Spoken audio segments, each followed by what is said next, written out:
Scientific research ପରେ ଅନେକ research ପରେ ଆମେରିକାର ସାଇଣ୍ଟିଷ୍ଟମାନେ ମାନିଲେଣି ତୁଳସୀ ବୃକ୍ଷ ଅଶ୍ୱସ୍ଥ ବୃକ୍ଷ ସର୍ବୋତ୍ତମ, ଅତ୍ୟନ୍ତ ଉପକାରୀ। ବହୁତ ରିସର୍ଚ୍ଚ ପରେ ଚୀନର ସାଇଣ୍ଟିଷ୍ଟମାନେ ମାନିଲେଣି ଦାହ ସଂସ୍କାର ସର୍ବୋତ୍ତମ। ବହୁତ ରିସର୍ଚ୍ଚ ପରେ ଫ୍ରାନ୍ସର ସାଇଣ୍ଟିଷ୍ଟମାନେ ମାନିଲେଣି ଶଙ୍ଖଧ୍ୱନି ଲାଭଦାୟକ, ନେଗେଟିଭ୍ ଏନର୍ଜି ଦୂର କରିବାରେ ବି ସହାୟକ।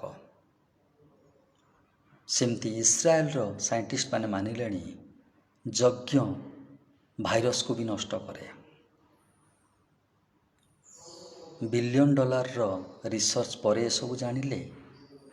ଏ କଥା ତ ହଜାର ହଜାର ବର୍ଷ ତଳୁ ଭାରତୀୟ ସଂସ୍କୃତି ଋଷିମାନେ ଯେଉଁମାନେ ମହାନ ବୈଜ୍ଞାନିକ ସେସବୁ ଲେଖିକି ଯାଇଛନ୍ତି।